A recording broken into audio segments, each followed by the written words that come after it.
Donc bonjour à tous, oui. Donc aujourd'hui je vais vous présenter un logiciel, un keylogger, voilà. Si vous ne connaissez pas ça, c'est un keylogger, c'est un enregistreur de frappe, c'est-à-dire que il est détecté par l'antivirus. La preuve, moi je désactive le mien.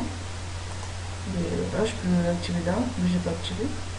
Je vais vous montrer quand même, parce que voilà, là il est activé, là il est désactivé. Donc voilà, désactivé. Donc il faudrait vraiment désactiver puisque il est détecté comme un virus. Comme un virus.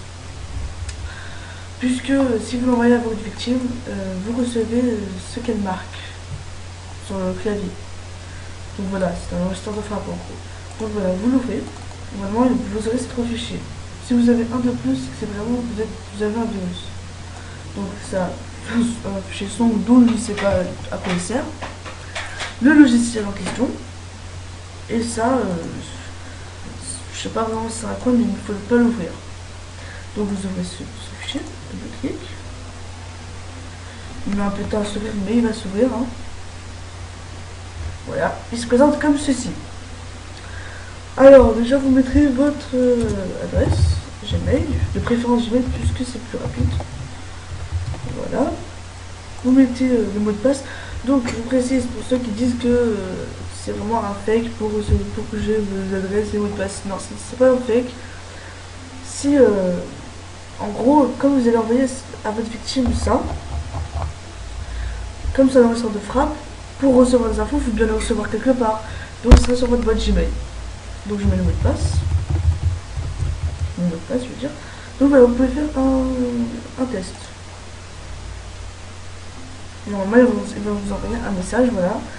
Et là, on peut aller voir dans la boîte Gmail. Là, moi. Voilà.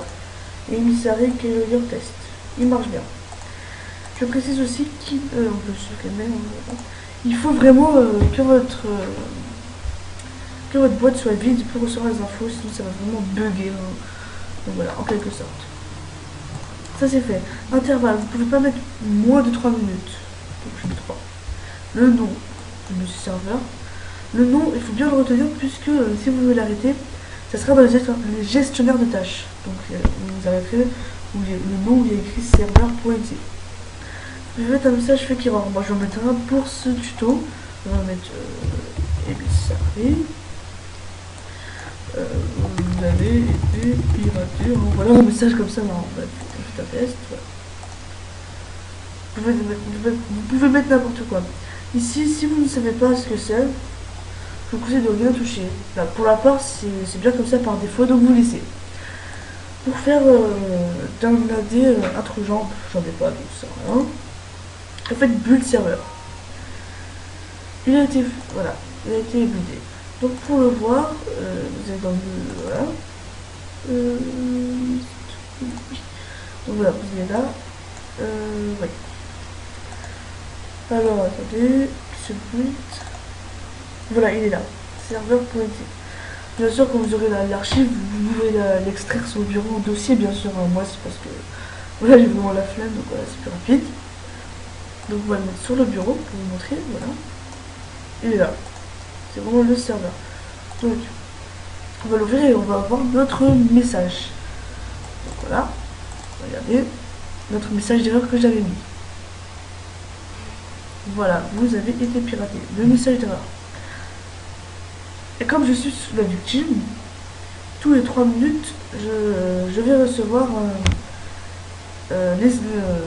comment dire, des infos sur moi dans la boîte Gmail.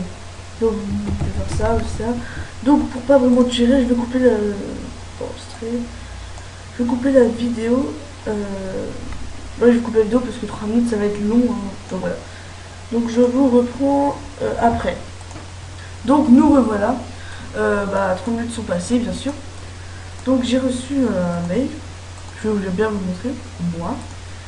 Là on voit Alex PC. Voilà, c'est mon PC. On voit que j'ai des ondes téléchargées. Me servira mon Skype, voilà, je mettrai dans la description ce que j'avais écrit dans le bloc-notes, bien sûr. Voilà, ce que j'avais écrit aussi. Il y a eu, voilà, que j'ai écrit n'importe quoi sur le truc. la police que j'ai voulu changer, etc. Tout ce que je veux.